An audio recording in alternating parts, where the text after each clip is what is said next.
So rolling in three, two. Welcome to Tiny Bar Chats. I'm Edwin Escobar, my co-host, Mike Moon. and today we have a very special guest, a lifetime of service. He's an author, but let's get right to it, Mr. David Daniels III. Correct? Yes, How are you? I'm fine. Having a good day. Thanks for coming by, man. We've been waiting to chat with you for a while. Oh, my pleasure. I'm glad to be here. How are you? I'm great. Good. So, you recently wrote a book, Black and Blue in Bridgeport, about Yes. your experiences as a police officer. I know you retired as a lieutenant. Hmm. So, before we go back to that, right? And it's Okay. probably in the book, right? So, I'm waiting for the audio version because Yeah. if you're like me, concentrating is bad. But I wanted to make sure that they have the book in my collection. I think is going to resonate no matter what age or background you have. So, let's go from the beginning. Tell me about your journey and where does David Daniels begin? You can go back as far as you want to, or wherever you feel like you want to pick up. Well, I think the best way to do it is go back to the beginning. I was born and raised here in the city of Bridgeport. Mostly grew up in P.T. Barnum housing projects. We lived in other places. We lived on the East End. We lived on Warden Avenue, which doesn't exist anymore. That was near PT.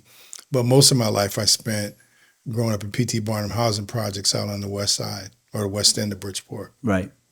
And this is before the 80s, during the 80s? Well, no, I was born in 1956, so I came of age in the 70s. Okay. When I hit high school age, it was like 72, 73, 74. A very different time. I Yeah, mean, not only in very Bridgeport, different but in the This time. year, country. very different. Yeah, it was a different time. It was a good time to be alive. It was a good time to be coming of age because a lot of things were going on. We had just come out of the 60s where we had all the assassinations with Martin Luther King and the Kennedys. Hmm. And so there was a spiritual awakening going on in the country because prior to that, everybody just believed everything the government said. Right. So in the 70s, we learned that we had to question government and some of the things that were going on. So I grew up questioning things. Music was changing. Black exploitation movies had started coming out, led to some of the greatest music I had ever heard. Yeah. First time in my life, I was able to go to movies and see black characters that were the dominant figure in the movie. The themes were all kind of the same, getting over on the man, uh, um, coming on the upside of police brutality, and Right. just, I used to call it super nigger. There was super nigger premise. It was still based on That's, empowerment. that's what it was. Yeah, it too. was based on Yeah. empowerment. At a time when we needed it, like I Yeah. said, the music. You had James Brown, "I'm Black and I'm Proud." Yeah. Things were changing in a way that I hadn't seen before. Before everything was astronuclear, white families on television, one boy, one girl, Yeah. middle class home, dad works. Leave it to Mom was Beaver and all that kind of yeah. stuff. That wasn't my reality, but that's what I saw on television Right. prior to that. So it was a funny time to be Yeah. alive and Yeah. being a teenager. It's crazy because I was born in Colombia and I came here when I was 11, and I didn't, I'm from the countryside, so my idea of the U.S. was like Full House. I'm like, oh, I'm gonna move into everybody's happy. We all live with our family in one house and make things work. Money's everywhere. You don't have to work for anything. And I came to Bridgeport, Connecticut Yeah.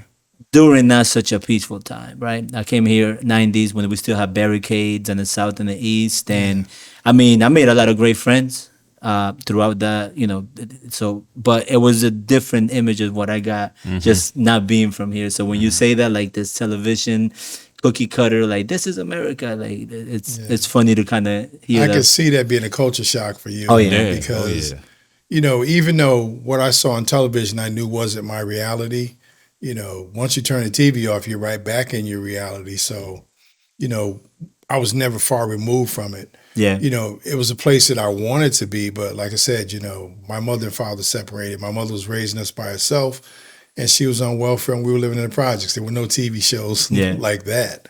But it was an escape. You could watch TV and escape from it for a little while, but like I said, once you turned the TV off, you were right back in your own reality, which was a harsh reality. Right. But it was cool because in PT where I grew up, there were thousands of families, and we were all in the same boat. You know, it wasn't just my family that was growing up on welfare without their father. It was everybody. You know, if you had a father in your house, you were the exception, not the rule. Right. So it was quite different. But it showed me how strong black women could be. You know, my mother was raising 6 kids by herself, and that couldn't have been easy. Today's women can't even raise one kid by themselves without Look. folding. Yeah. I'm a new dad and it's whooping me. Yeah, I mean, you know, having kids and raising them is not for the meek at heart. You Yeah. know, it's a full-time job, and you know, you get to a point. And I'm 68 years old. I love my kids, and I think for the most part, they're good kids and they're prospering. But I think they took a lot for granted because they grew up a lot different from me. They grew up in a house. I was able to send them to private school. They went away to college with, you know, me and my wife paying for it. That wasn't my reality. My Right. reality was get a grant, you know, get on a bus, go to Virginia. Now you're in school, do the best you can. I'll see you See you when I see you. Thanksgiving. Yeah, you know, so it was really different. You know, I took my kids to college, you know, brought them to their dorm room, brought all their clothes, and you know, it's just different. So I think that in these kids today, it breeds an entitlement. True. You know, where we knew what it took to get everything that we got because we had to work for everything. Right. Nothing was given, Right. and they think that everything should be handed to them, and it's just kind of tough. And you know, today's kids don't want to hear about what your reality was. You know, when you start telling your kids, "Oh yeah, I had to walk a mile to go to school in the snow," they go, "Yeah, okay," you know, because they can't relate. Yeah, They yeah. can't relate, but at the same time, it's fun having them because you get to impose your will on them. You get to teach them things. You get to, you know, you get to water their seeds and then watch and see how they grow. So Yeah. that's like the ultimate. Yeah. You know, if it all turns out right. But, Right. More quality time. Yeah. Yeah. Well, I didn't get a lot of quality time with my kids because I could never put myself in a situation where I could stay. And then once I became a cop, people don't realize this, but the lowest paid cops in the state of Connecticut are Bridgeport cops. Yeah, that I know. Yeah. So when I was a cop, when I was a lieutenant, my base pay was $81,000 a year. In Stanford, that's what a patrolman makes. So in Bridgeport, the way the cops make their money is to work overtime.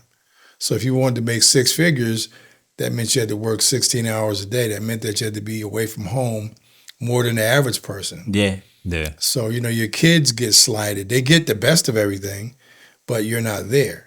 Yeah. You know, I missed a few recitals. I missed a few baseball, basketball games. You know, those times you can't get back, but you got to do what you got to do. You have to. Yeah. Yeah. I mean, that's I think coming from your experience and having the ability to work and earn, I mean, you can't really turn that down because you do want to set them up for the future. And For what they sure. do is on them, right? For sure. But I mean, some people will criticize like someone that overworks. And I think when you have the opportunity to work to make sure that their future is going to be bright, I don't see a lot of people, you know, work balancing. Like, Well, it's almost Jobs impossible. don't care. It's almost impossible to balance. So at Yeah. the end of the day, you just got to do the best you can, and Yeah. then just pray that there's some divine intervention that says, okay, well, he's trying to do the right things. Let's help him. So Yeah. yeah.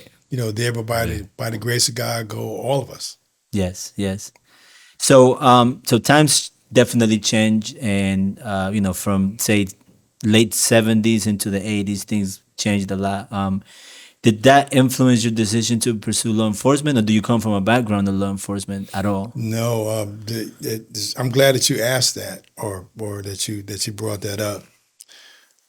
Bridgeport, Connecticut, was incorporated as a city in the late 1800s. Bridgeport didn't hire its first black cop till 1953. Wow. That was 3 years before I was born.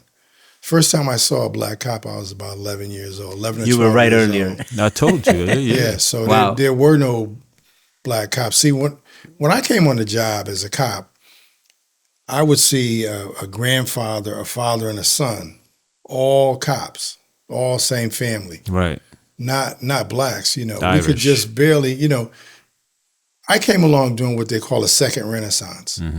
The first black cops were hired in the 50s, and they worked until about the 80s. So I came along in 88, so that made me second generation.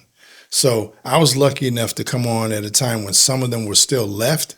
So Yeah. I got a chance to learn from them. Yeah. Yeah. But then it was a progression all the way up to 2000 when I left. So now you got a third generation of cops. So now you do have fathers and sons that are on the job at the same time because they came on with me and now their sons are cops.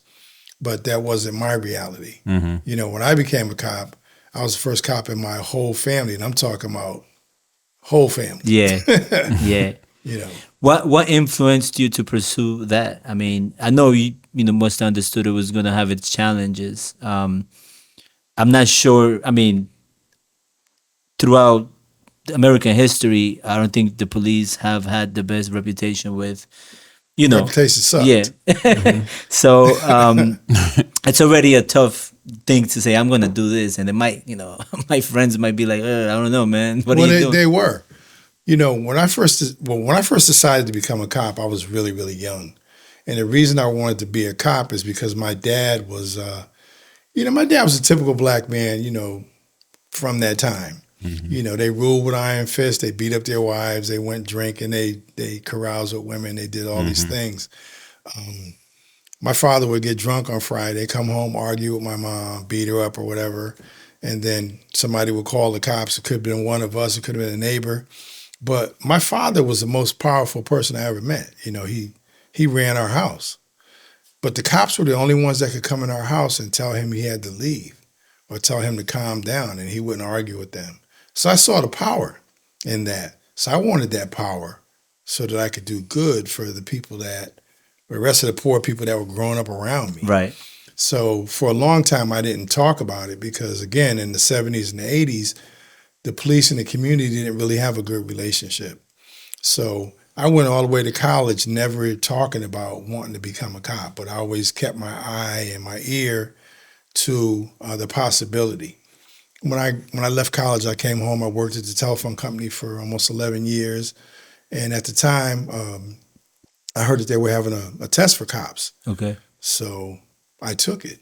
And I told my mother and I told my wife at the time that I just wanted to see how far I could go. But to make a long story short, I went through all of the phases, and when they offered me the job, I took it.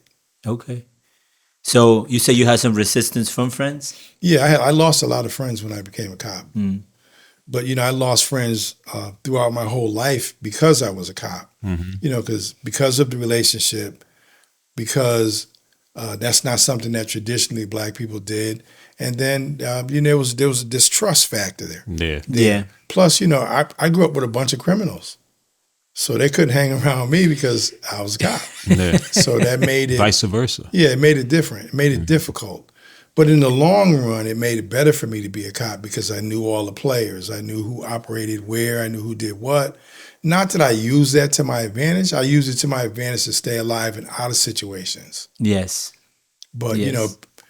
some people respected me for what I was doing. And if I came along, they got out of my way. Mm-hmm. And other people that tried to test me went to jail. So it was Yeah. it was like that. I mean, being from your community will be one of the best things to patrol that community, to be law enforcement in that community, right? For sure. And not only, like you said, to take advantage of the information, but I think the interactions, I mean, we've seen a lot of the stuff recently because we have more access to video. Right. And a lot of that, the root of it, besides people being hateful and whether you want to say it's poor training or just prejudice, when you have an interaction with someone you might have met when they were 9 and then 12 and 14 and now you're 20 and you're pulling them over, that's going to change how you interact with them. Oh, for I think sure. there's more sympathy, There was. because we don't have a lot of issues. I'm going to throw a name out there, Trumbull.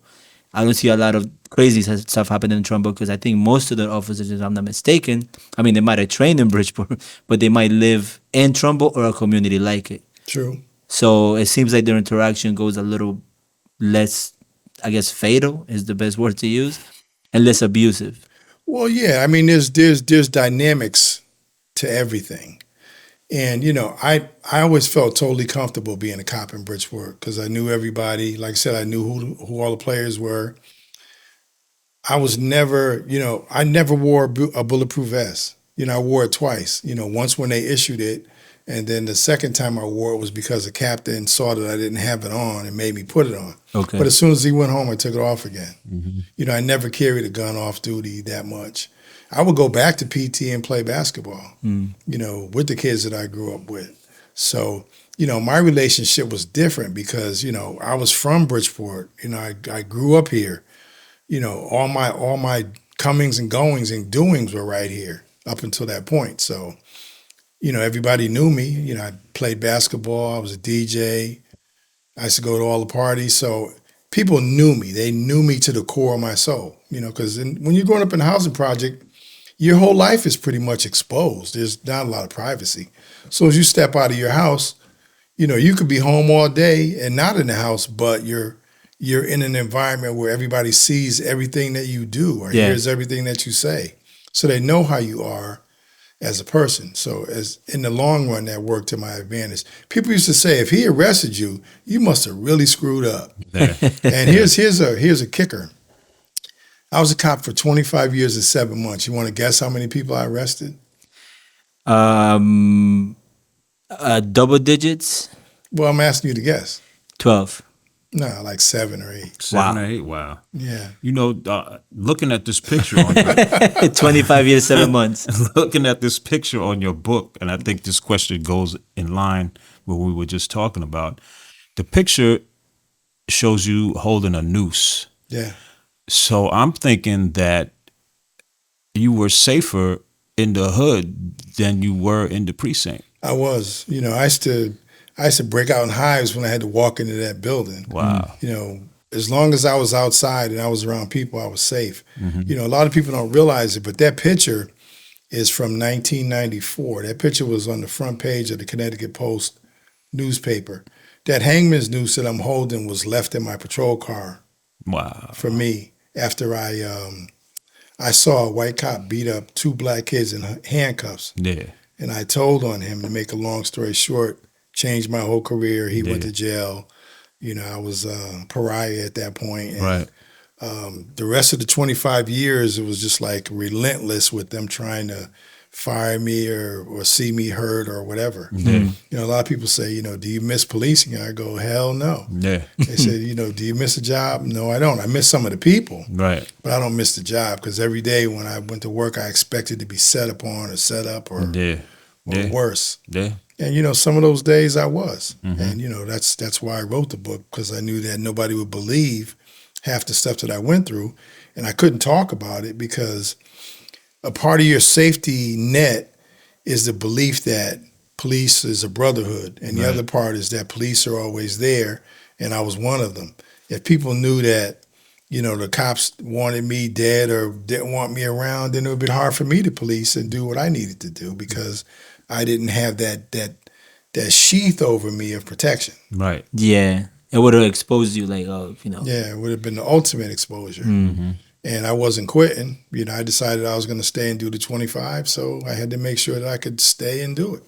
Wow. By the way, if you're tuning in now, the book is Black and Blue in Bridgeport. We're discussing that, plus, your experiences.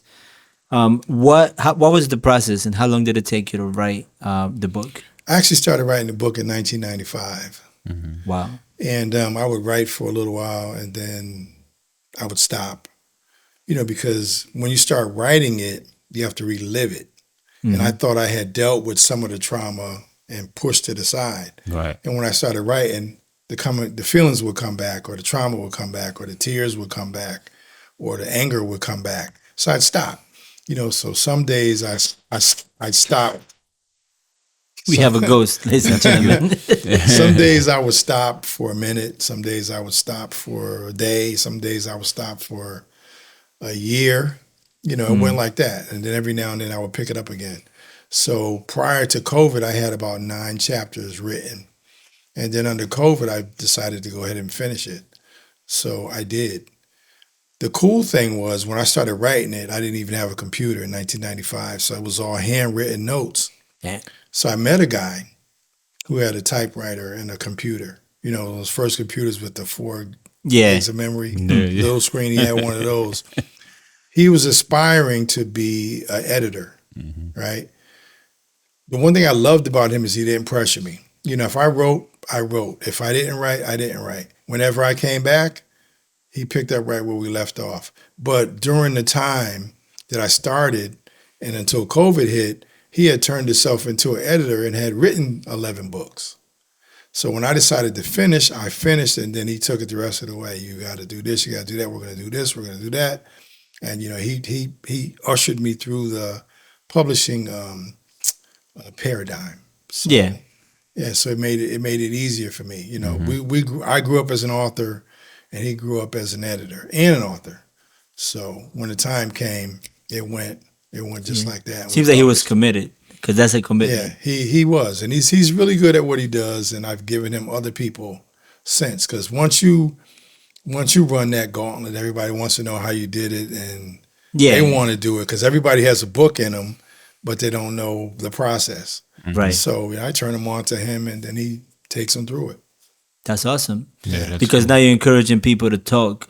Because my next question was going to be, what you stopped because of some of the trauma and emotions that came back. That's what kept you from continuing to write. Like those Yeah. breaks you took were influenced by just the flood of emotions that came back. Yeah, some of them I could handle, and some of them I couldn't.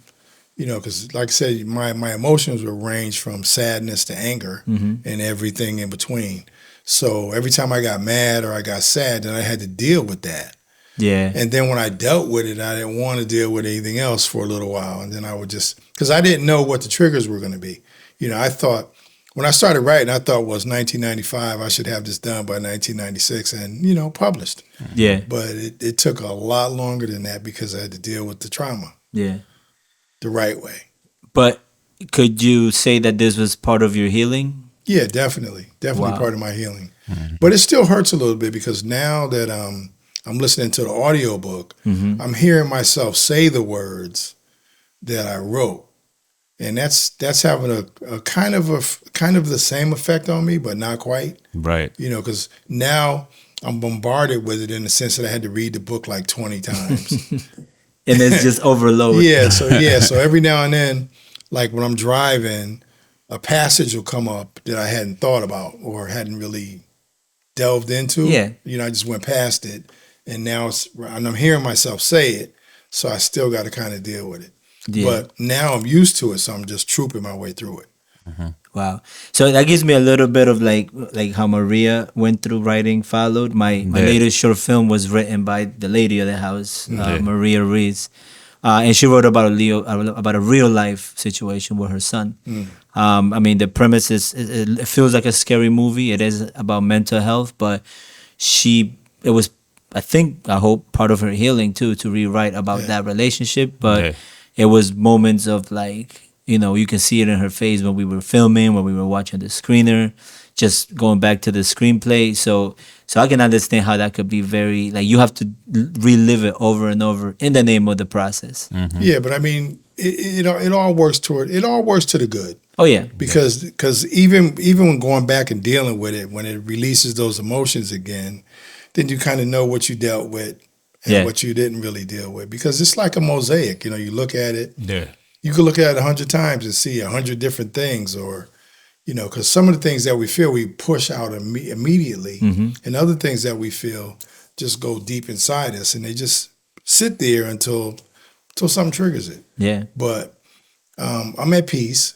I moved on. I did a multiplicity of other things, and I continue to do things. I continue to challenge myself on different fronts to do different things. So I'm never sitting around saying, "Oh my God," I went through all of that. It's funny because people that love me will read the book and they'll cry. My kids cried because they didn't know, because I would never come home and tell them what I was going through. I was married twice. I never talked about any of that. I just come home every day and just did what I was supposed to do. But I noticed that it radiated out.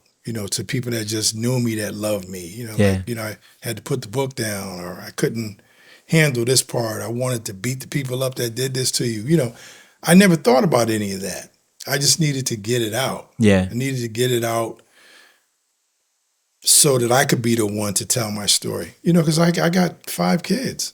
Yeah. And I would be in places when people go, oh yeah, I know him, and they start talking about me, and they get half the story wrong. Yeah. I didn't want to correct them, because you're being sympathetic to a degree, empathetic to a degree. Yeah. So I let you roll. But if my kids are listening, I'm not gonna go behind you and say, well, no, it didn't kind of happen like that. So I wanted to put my stamp on it. Set the record straight. Yeah, and they were the first ones to read it. I made sure that they were the first ones to read it. Wow. So, was there any chapter that was almost too much, or were they Yeah. all? No, there was a couple of chapters that were almost too much. When I had to relive the incident of police brutality that I reported and what its aftermath was, the book starts out kind of going into that, but then there's a whole nother chapter where we go into it detail by detail. Right. So those 2 chapters were painful. Yeah. Everything else was kind of like, oh yeah, oh yeah, I remember that, or it didn't hurt as much, or sometimes the personal relationships did, but not as much as that, because that impacted my whole life. It changed My whole everything. career changed Right. everything overnight. It was amazing. When I look back in retrospect of where I was at that time, and where I went and the journey that I had. Because remember, all of this started. I didn't even have a year on a job. I had to work another 24 years, almost 25 Wow. years. You endured a long Yeah, time. I think most people would have broke or Yeah. found a way out of it. Yeah, but see, here's the saving grace, and this is where being born and raised in a housing project comes in. I was already mentally tough. By the time I had become a cop, I had already seen people get shot. I had already seen people get killed. I had already seen a world of misery. We're living in the projects on welfare. Right. Yeah. My mother's raising us by herself. So that's traumatizing without you even realizing it. So it was just a progression. It's just that you think that one day you get to a place, and eventually you kind of do get to a place where you can have peace and calm. But you gotta live a lot of life before you get there. You don't get peace and calm at 18. No. You don't way. get it at 30. No way. You don't Yeah, get it no. at 40. I'm almost 70 years old, and I'm there. Yeah. But if you had told me I had to wait that long, I'd have been like, okay, well, let's pack it in. Let's call it a day. Yeah, what are we doing here? See, you got me by 5 years, and I'm just now starting to relax.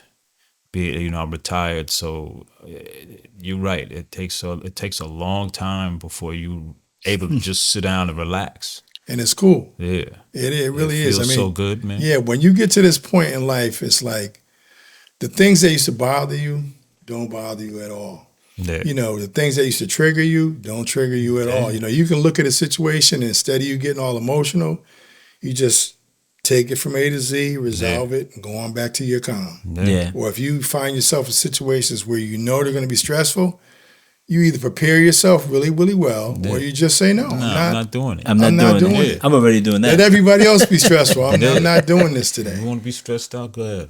I'm staying here. Yeah, it makes a difference. So,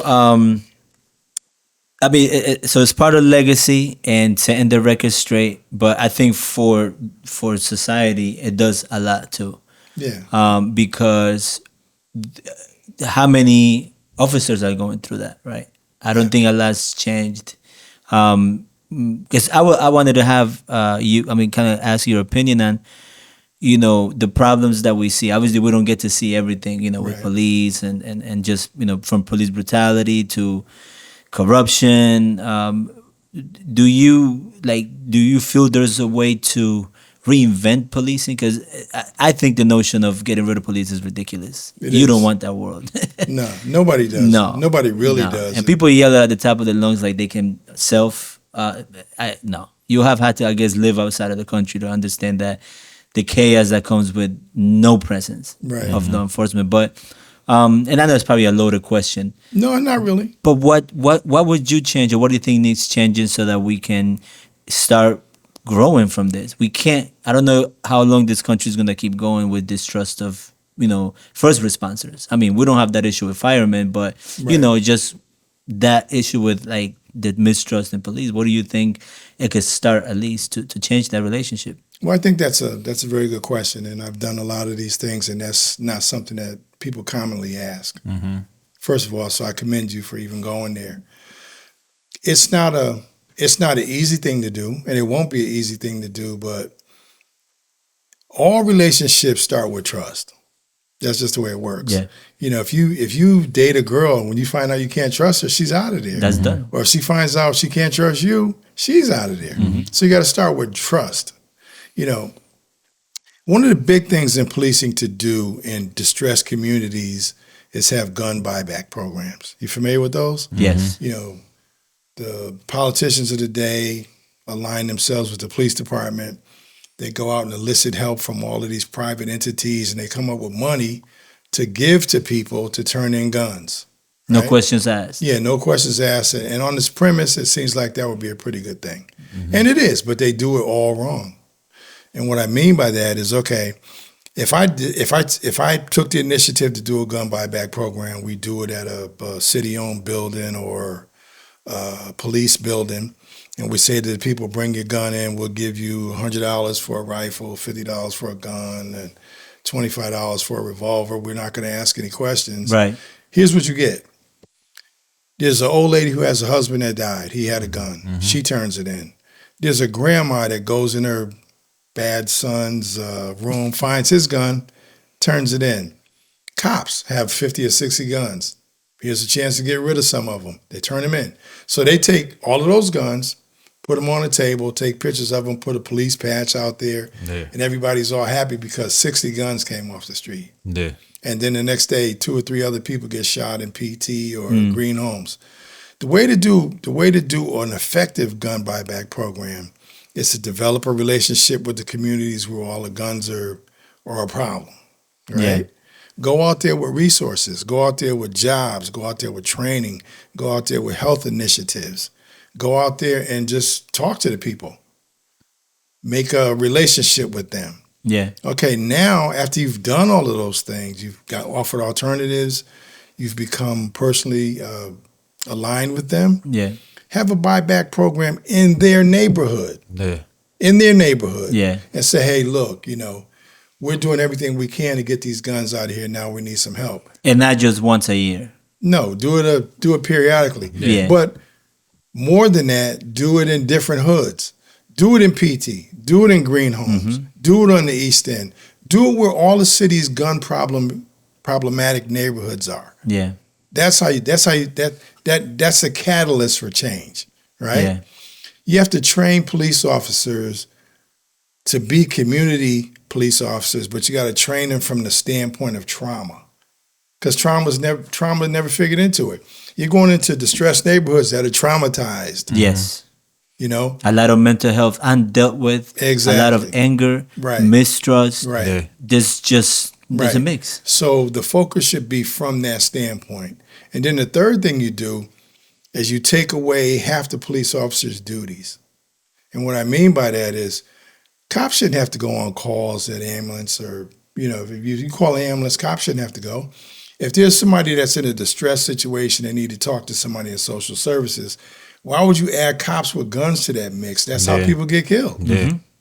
But if the cops weren't there, or if the cops were there, but they also had to have like a clinician who's trained in that type of thing, then it would be on the impetus would be on them, and you're just an ancillary part there in support instead of running the call, and you're not trained to deal with anybody in trauma. Right. Yeah, So- because you're right. That's a recipe for a nightmare because the officer is gonna have self-preservation, and you can't blame anybody for Right. Just look at having the last police killing we had. There was a lady who was in distress. She called the cops because there was somebody outside. Well, she thought there was somebody outside. But that was murder. Right. She had a pot of water boiling because she's boiling eggs or cooking or whatever. Cop comes in.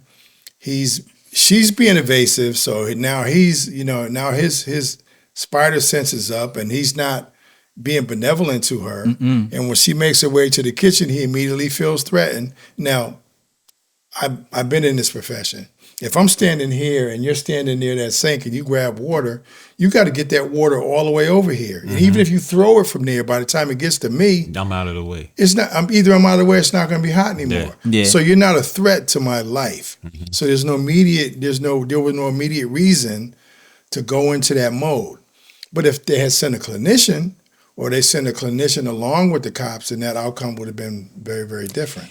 And I think the disconnect from your communities, that's a big factor, because the trigger that I saw in that video was she was invoking God and calling them devils, kind of how I read through. I think she had a vision. Yeah. If you But if you are at least 1% in tune with a community, you know how people act in certain situations. So Right. like if you're in Baton Rouge and that lady might have knives and swords on her on her Right, wall right. and figurines, but if you know that community, you know she hasn't taken one of them off the wall in 20 years. Right. But it's that disconnect, not because she's speaking in a way you're not used to. She's a threat, and Yeah. it's not. I don't see them as that their life being threatened. I think their peace was threatened, and that's where it's completely wrong. Yeah, no Like, doubt. There's yeah. no doubt about that, and that's the problem. See, the problem is people are human, and cops are human too. Yeah, And cops come by this profession for a lot of reasons. Some come to help, some do come to hurt. So you got to understand the dynamics. You have to change the way that you recruit. Because some people are gonna come running to you. I want to be a cop, but Right. they probably just want to beat people up, throw people in their jail. intentions. The best person to be a cop is the one that you got to drag through the door and say, "Hey, look, you're going to be a cop," because that person is going to be more benevolent and more open to the community. Because you serve the community, you Yeah. don't, Right. and you serve at the community's behest in a lot of ways. But because of the political dynamics in Bridgeport, people don't understand that. I wish that they did, but they really don't. They don't understand the dynamics of politics or the situation that they're in here in Bridgeport. Yeah. Which could be the subject of a whole nother Yeah, podcast.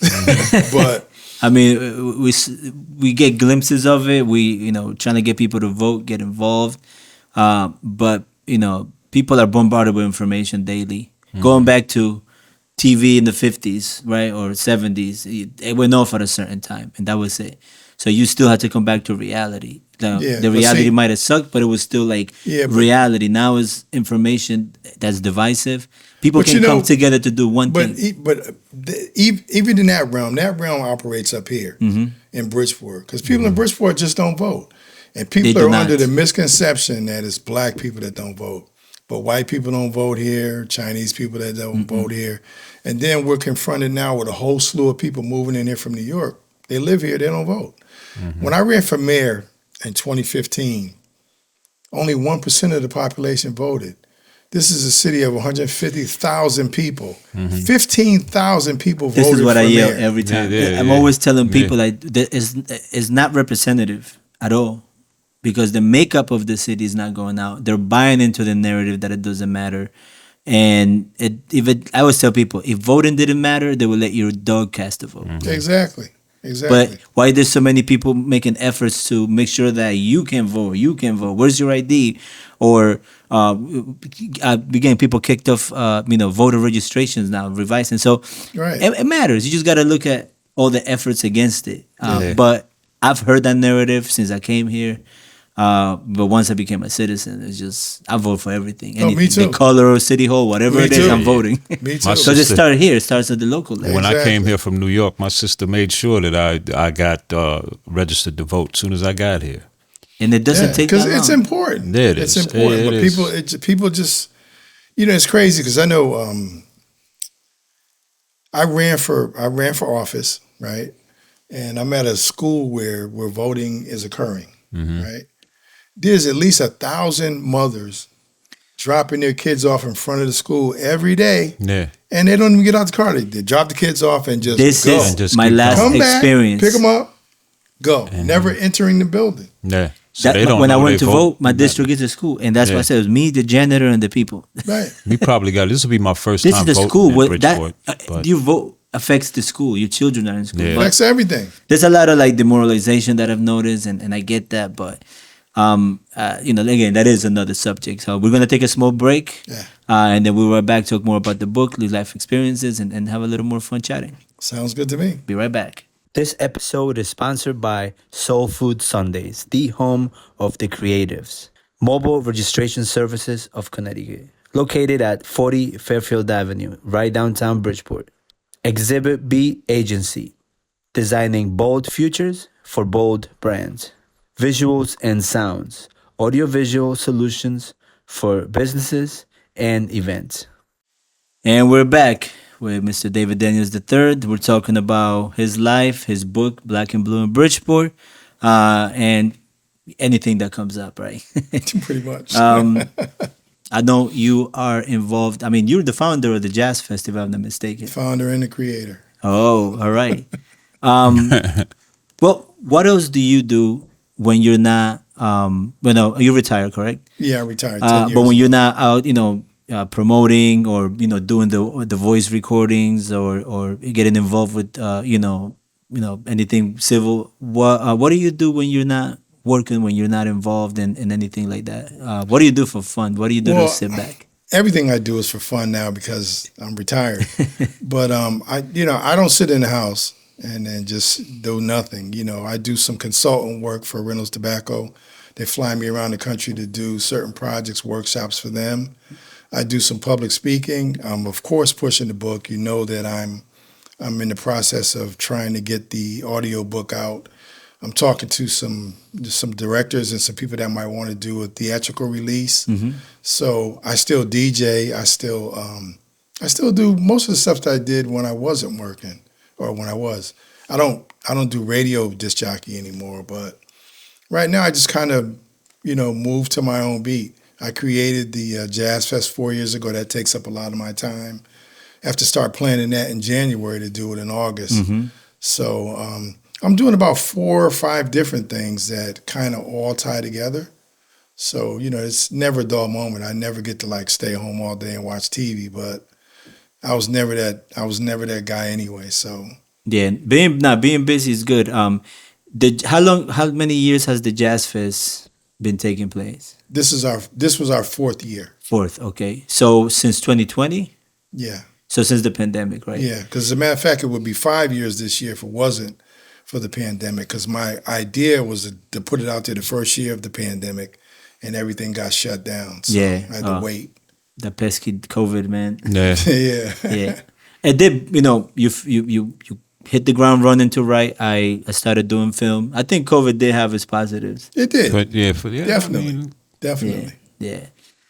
So fourth year in Jazz Fest, because one thing about our city is we have a really beautiful downtown. I mean, there's a lot of missing buildings, and I see pictures and stuff from like the 50s and Right. 60s where it was people were outside. Yeah, I still Nobody have was those on their pictures in phone. my head. So it's bringing that community feel. I think that's part of the growth too. Like I said, I do see more younger, I guess contemporary to my age police officer, or even younger. I don't see too much, I guess, resistance like that anymore. And I just see people having fun of all backgrounds and ages, of like the Jazz Fest, Downtown Thursdays, all these different efforts from all the different individuals like yourself. Because I mean, I came here, this is the city that kind of, I came of age. I travel all over, but I own here, pay taxes here. And, I have 2 daughters, and I really wish I didn't have to not put them in school here. But, That's the rub. that's the. That's the rub. that's But, I love the Jazz Fest. I love all the stuff that is being done in the past year. So, I mean, But I wanna not give to you cut that. you off, but the tragedy is about that. Most of the things that you're talking about were generated by individuals Yeah. that don't really get a lot of help from the city. If I was the mayor, I would be all embracing of all these things because it speaks to the quality of life for the people that live here. The people Yeah. that live here deserve so much more. yeah. And we should be the ones that give it to them. I've been to Jazz Fest all over the country. And everyone I went to, I said, damn, we should have one in Bridgeport. And I said, why don't we have one in Bridgeport? Right. And I said to myself, because you didn't do it. So I went and found somebody that was doing it. At the time, I didn't realize it, but the Waterbury Jazz Fest only started a year before me. But the guy who started the Waterbury Jazz Fest was a guy that I was on the radio with at WNHC in New Haven. And when I found out it was him, I went to him, Who is it? Al Taylor. Okay, Al Taylor. I went to him and said, hey, the Jazz Fest is pretty nice. I said, I want to do one in Bridgeport. And I was lucky that he didn't have the mentality where he was holding all his cards to himself and didn't want to help me. Right. He told me everything. And because he told me everything and answered all my questions and let me come back and ask him this and that, I hit the ground running and I was able to do it. That's a story in itself too, but I only did it because I felt like Bridgeport deserved it. Yeah. And as long as I'm doing it, it's going to be free. A lot of people that came along after me were like, you should be making money off this. I said, well, I guess you don't have a pension. I'm okay. Let me do this. Yeah. And if you want to do something where people got to pay, then go ahead. I guess that's a You good must line. not have a pension. I gotta use Yeah. that sometime. Yeah. Because I mean, all good things start with passion.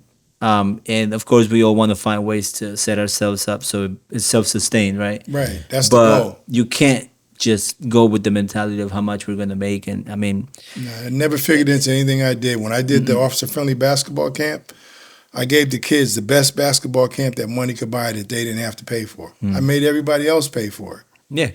yeah, I took them to the NBA store. I took them to the Basketball Hall of Fame. I made sure that they had Snapple that they could drink all day for free. They had lunch, they had breakfast, they had dinner.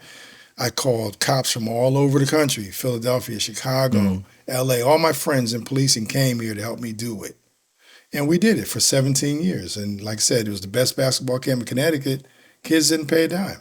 that's I amazing. made sure they had a camp shirt. They had a basketball shirt. We used leather basketballs. I bought the best equipment I could have.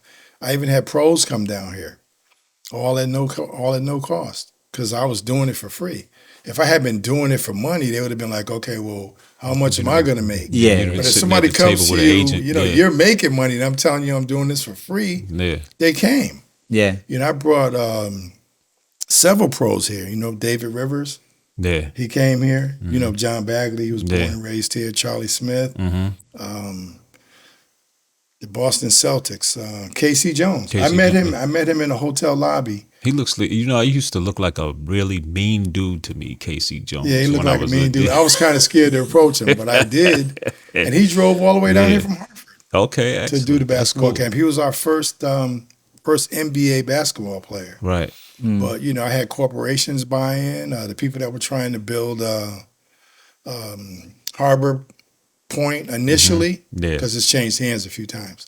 They gave me money, and we were able to do it. Yeah. So a lot of times, when you do stuff, you're just a vessel, Mm-hmm. and everything passes through you to Right. get to where it needs to go. Yeah, like for to the kid. purpose, right? Yeah. So, but if anybody ever approaches me about stuff and it costs, then I don't really want to be bothered, because I'm not looking to make money, because that changes the whole focus of It does. everything. Yeah, it becomes a for profit. Yeah. The interests are different. The aim is different, and now Right. you Everything is Right. you different. sacrifice things that you would not Right. if you were doing it for, like you say, you're a vessel. Money, connections, and things pass through you, but they're not for you. They're for Right. the They're purpose for of the the kids. kids. Right. An initiative to, again, it goes back to building trust, showing them something different. Because a lot of people don't leave their 4-block radius That's true. for a long time, and then that becomes their world, and that's not all there is. Yeah. And the reason I brought the Jazz Fest is because, again, that's another good venue to bring music that we can appreciate outside of just the usual commercial or pop stuff, and Right. and I did want to get your opinion too on the ever-going conversation of music, culture, and how it does affect our communities, right? There's the big theory about being this orchestrated thing to keep people locked up. And I'm a hip-hop fan, but, you get too. older and you Me start listening and really like, damn, that's not the best representation of what the real culture is about. Right. What do you think about that? Well, it's not. People have the opinion that that's now, but if you look at my book, it's always been that way. Back in the days, it wasn't music; it was movies. When I was a kid, it was the blaxploitation movies that they talk about.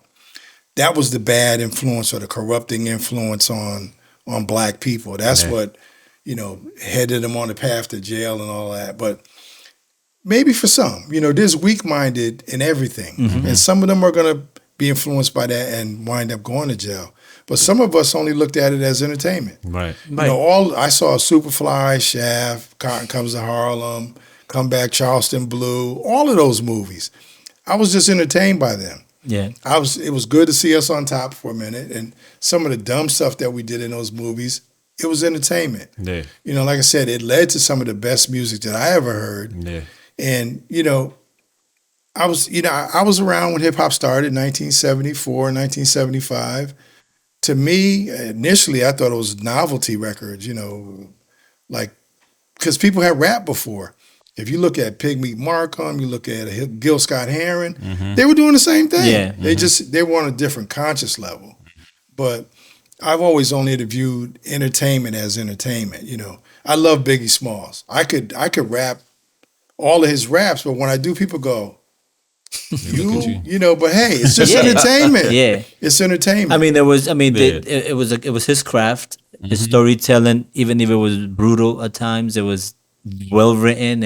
You could visualize everything he was saying. Right, exactly. But it stops there. So it's this idolatry that it didn't make me want to, go out and smoke a blunt or start wearing fedoras and, calling women this and that.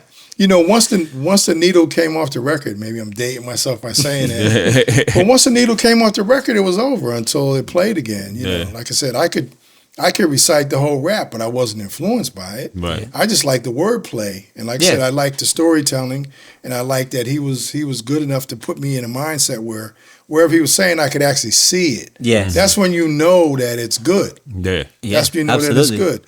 So I believe in entertainment for entertainment's sake for the masses, but I understand that some people will be influenced. But some people are going to be influenced by a jar of peanut butter. It just doesn't matter. That's true. I'm influenced by steak, and I shouldn't be. You would be both.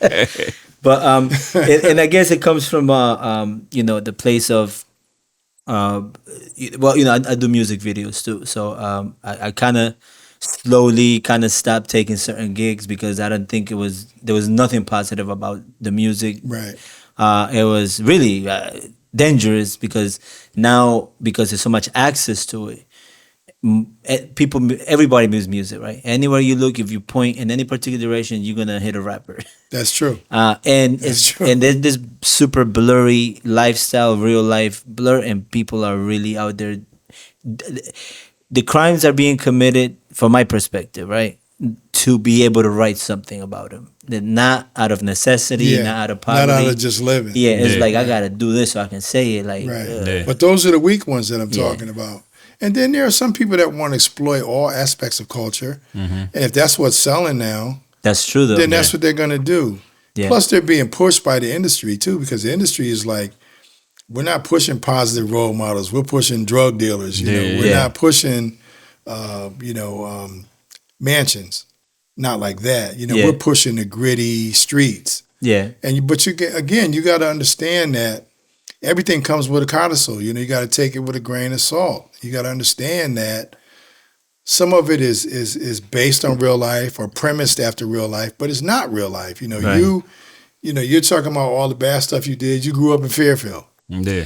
I see a lot of that. I don't believe in exposing people, or that's not my business. And people are gonna do what they're gonna do. I mean, we don't expect Al Pacino, to be ripping lines off his table every time you see him, right? Exactly. But we don't hold them up to that light. No. But yeah, I guess because I'm a hip hop fan, it's like you start seeing it develop into something less than favorable. And but see, the thing too is, most people's experience is in the here and now.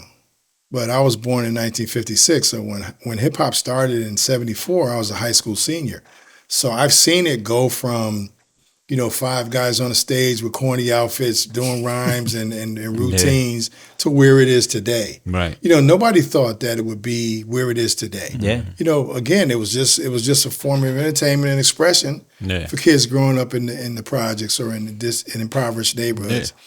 But when other people, powerful people, got a hold of it, they monetized it and made it what it is today, or monetized it bastardized it and Yes. then made it what it is today. Well, But money became the bottom line. well, money's the bottom Yeah, line in money. everything. So, Right. while you're over here doing free expression, there's somebody standing over there trying to figure out how they can make money off of it. Yeah. And there's nothing wrong with that. You live in America. Oh, yeah. America, It's free capitalism. enterprise system, that's the way it works. Yeah. Yeah. But everybody's not like that. But you have to have an anchor that holds you to the ground to tell you that this is not reality or we don't need to go Yeah. here. It's just like you deciding to do less gritty videos. Yeah. But you did what you had to do until you got to a point where you could make those decisions Yeah. on your own. Because in the beginning you probably took everything and just said, Yeah, well, I took a this lot is of stuff. exposure. I Yeah. can do this. I can learn. But once you learn, you learn. Mm-hmm. And once you learn, you can't unlearn. Yeah. So then you change, and then you mature. You learn, and then you mature, and then you use the gifts that you acquired to do what your real purpose Yeah. is. And there's a sense of responsibility of like, okay, hip hop is a culture for all, but you do gotta give credit where credit is due. And if you're a guest of the culture, you kind of hold yourself up to a certain standard. So it's Right. like, It's respect. it's respect because like if there's nothing positive about it, because there's a difference. I've had clients throughout. They didn't make the best decisions, but they were genuine people doing their best. They didn't always write or make music about just negative and, Right. and just completely aimless irresponsibility. I've lost friends. My first group that I did a video for, it was a group of three and one killed the other. It was Shaheed Matthews. Yeah, I remember all of Nicole, that. yeah. Right. They used I to knew re- your name long before I ever knew who they used you to were. record at my house and they were friends. And then I get a call like, hey, such and such killed Shahid. I'm like, wait, what? So like, but they were good people. See, them I met them as people, not statistics, right? Right. So they were really like good kids. They just misguided and made bad decisions, but they never got a chance to change. Right. One went to jail, the other one died. So Right. they didn't get to grow past that, right? But that's the tragedy of growing up in a city like Bridgeport.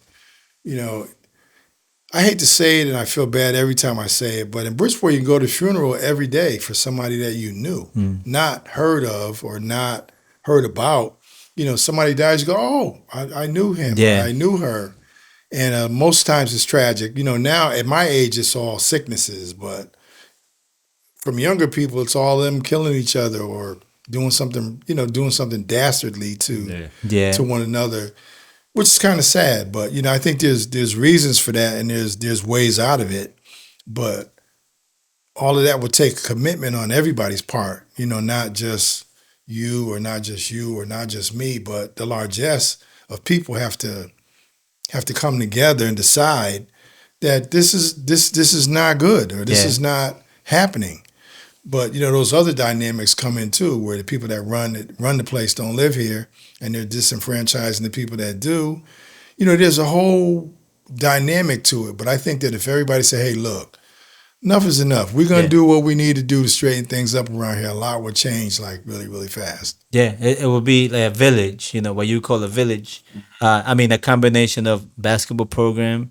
Not everybody got the grit to pull that together, but we have people like you. Right.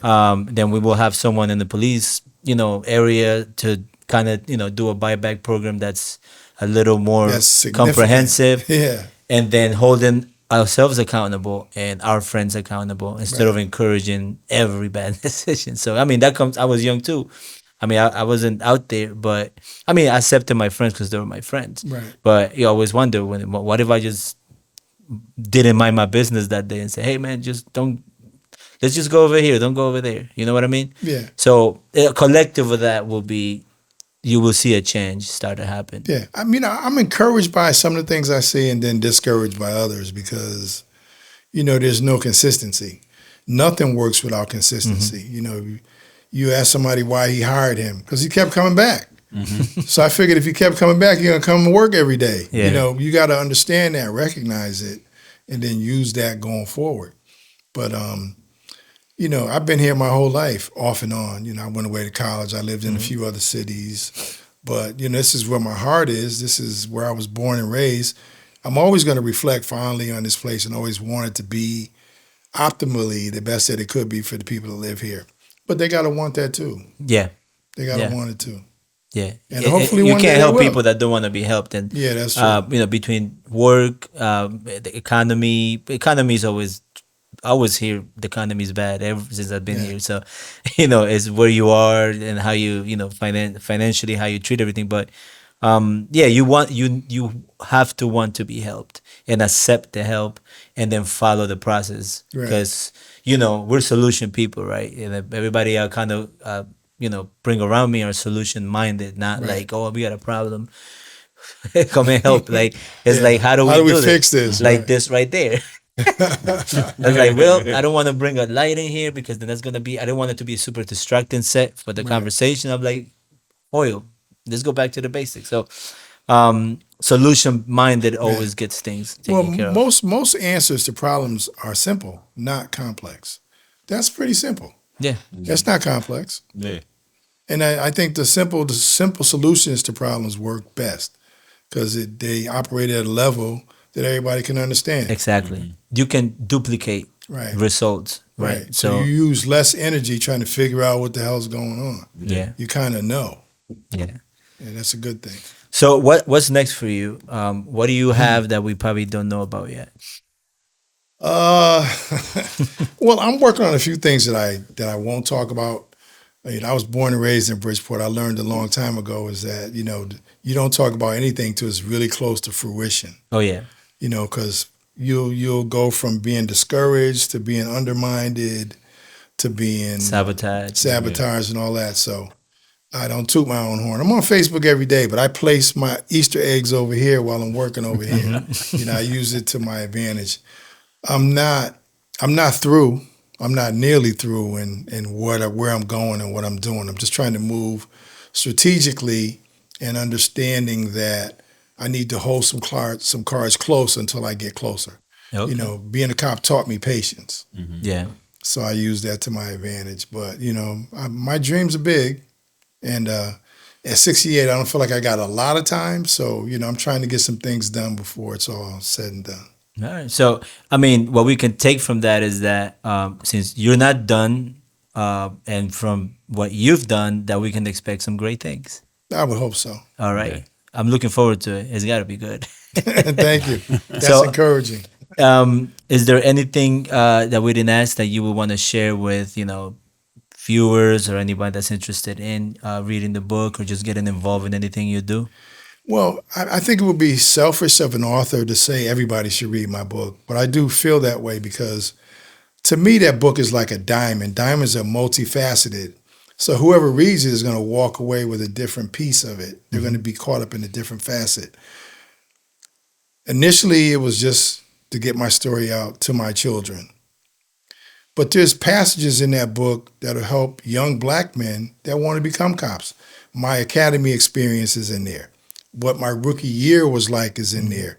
I take them through what my mindset was when I was doing the job and the hurdles that I had to overcome.